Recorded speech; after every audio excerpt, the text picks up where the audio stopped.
मैं वोट चोरी किसको कहते हैं वो बताना चाहता हूं। वोट चोरी के 3 आयाम हैं। एक तो मतदाता नहीं है, मतलब योग्यता नहीं है और आप वोटर बन जाते हो तो वोट चोरी माना जाएगा। दूसरा, आप गलत प्रकार से चुनाव जीतते हो तो वोट चोरी माना जाएगा। और तीसरा, जनादेश को डिफाई करते हो, मतलब वोट के विपरीत आप कोई पद प्राप्त कर लेते हो तो भी एक प्रकार से वोट चोरी होता है। अरे सुनो ना, क्यों जल्दबाजी करते हो मानिकम? क्यों? अब मैं 3 वोट चोरी की घटनाएं बताना चाहता हूं। सबसे पहली घटना हुई आजादी के बाद देश का प्रधानमंत्री तय करना था। तय कौन करना था? तो उस वक्त के जितने प्रांत थे इसके कांग्रेस के अध्यक्षों ने, उनके एक एक वोट से तय होना था। अब 28 वोट श्री सरदार पटेल को मिले और 2 वोट जवाहरलाल नेहरू जी को मिले।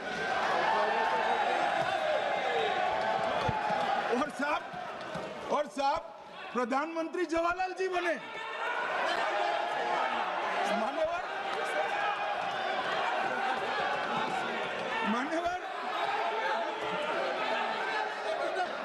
मान्यवर दूसरे प्रकार की वोट चोरी और नैतिक तरीके से चुनाव जीते, ऐसी वोट चोरी भी भूतकाल में एक बार हुई थी। श्रीमती इंदिरा गांधी रायबरेली से चुनी गई। इलाहाबाद हाईकोर्ट में श्री राजनारायण पहुंचे कि चुनाव नियमों के अनुसार नहीं हुआ। इलाहाबाद हाईकोर्ट ने ये तय कर दिया कि श्रीमती गांधी ने उचित तरीके से चुनाव नहीं जीता है, हम इसको रद्द कर देते। मान्यवर, ये भी वोट चोरी थी, बहुत बड़ी वोट चोरी थी। और उसके बाद में क्या हुआ? उसके बाद में वो वोट चोरी को ढकने के लिए संसद में कानून लाया कि प्रधानमंत्री के खिलाफ कोई केस ही नहीं हो सकता। मैं विपक्ष के नेता को कहना चाहता हूं, इम्यूनिटी की बात आप चुनाव आयोग की पूछ रहे हैं, इसका तो मैं जवाब दूंगा, इम्यूनिटी का। मगर ये इम्यूनिटी जो श्रीमती गांधी ने दी थी, इसके लिए आपका क्या कहना है? आपका क्या जवाब है? और उन्होंने तो स्वयं के लिए ले ली। उनका आरोप है, ऐसे नहीं चलता। मान्यवर, उनका आरोप है कि सरकार ने बनाया तो लोकतंत्र ने बनाया, तो जो समय का केस था वो बताया है, आगे का बताया। तो मोदी जी को भी सब लोगों ने प्रधानमंत्री बनाया है भाई, आपकी कृपा से नहीं बने हैं। मान्यवर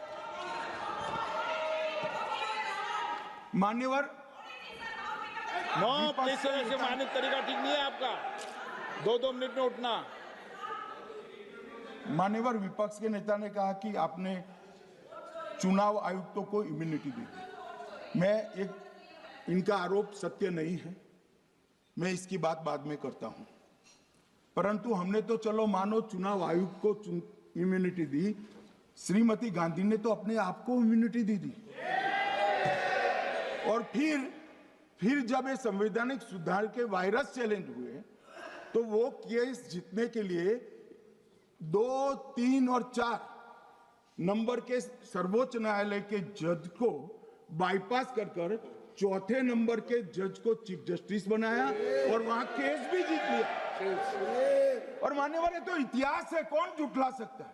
इनको कोई पढ़ाता नहीं है इतिहास, ये तो इतिहास है, सर्वोच्च अदालत और संसद के रिकॉर्ड में रखा हुआ इतिहास है। इसके खिलाफ लल्लन सिंह जैसे कितने लोग पूरा जीवन लड़े बिहार में, इमरजेंसी के खिलाफ जेल में गए, लाखों लोग गए। और तीसरी वोट चोरी कहना चाहता हूं। तीसरी वोट चोरी का प्रकार मैंने बताया था कि योग्यता नहीं है और मतदाता बन जाना। अभी